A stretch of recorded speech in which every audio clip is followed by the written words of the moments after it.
Jong-hee is a soul carved from tenderness. Despite all she's endured, she runs no, she flies into Young-rae's arms. Not for answers. Not for closure.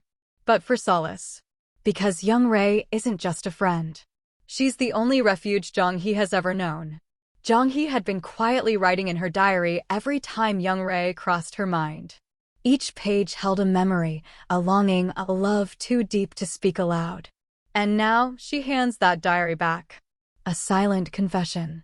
A lifetime of feelings pressed between pages. She once said, "I wanted to see you even if only in a dream." But Young-rae didn't appear. So Jong-hee whispers, "Tonight, I'll appear in your dream. See you there." That's not comfort. That's devotion. That's love in its purest form. Everyone else, step aside.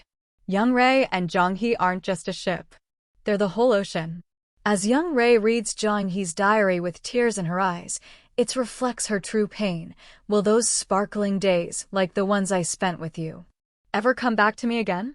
If you were here, you would have been just as happy as I was. Because I finally have a family who loves me. But you know, I don't really miss the taste of ramen. I just miss you so much.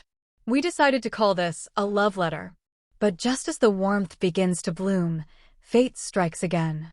Jong-hee, who had been avoiding Jae-pil for Young-rae's sake, meets him by accident. Admitted to the hospital after a riding injury. And with that, the trauma resurfaces. 7 years ago, she stabbed a molester for protecting Young-rae. That wound never healed.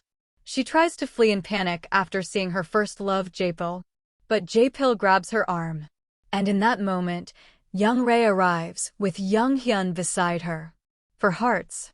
For histories. And a storm of longings that never found their voice. In episode 9 preview, still recovering in the hospital, Jong-hee quietly slips away from her ward to spend one perfect day with Young-rae, filled with laughter, warmth, and echoes of their youth. At Jong-hee's suggestion, they revisit Hwaran Girls High School, where their old memories resurface and emotions overflow. With a hopeful heart, Jong-hee gently asks if Young-rae likes Jae-pil. Young-rae smiles faintly and says, "We're just friends." Once again, she buries her love deep inside, for Jong-hee's sake. But Jong-hee, not wanting to steal her friend's happiness, later asks Jae-pil herself. His answer, "She's a friend I can't live without." A simple line that trembles on the edge of love, too close, yet too far.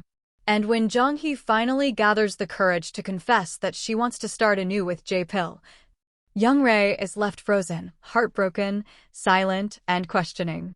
Those who stayed were destiny, those who left were fate. But those who go and return, what are they? Destiny or fate? Jong-hee finally wears the shoes Jae-pil gave her on their very first date, a quiet yet powerful symbol of his love. It's as if she's wordlessly telling Young-rae, "I'm choosing him. I'm ready to move forward." Young-rae notices. She sees the subtle declaration, the shift in Jong-hee's heart. But the moment grows more complicated. As Jong-hee and Jung-hyun observe Jae-pil's lingering affection toward Young-rae, the emotional tension deepens, especially since Jung-hyun himself harbors feelings for her.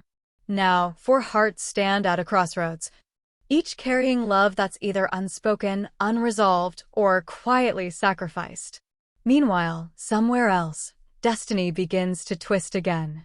At Yeong-eun Market, a new triangle takes shape, and the accident from 7 years ago still casts its long, unforgiving shadow.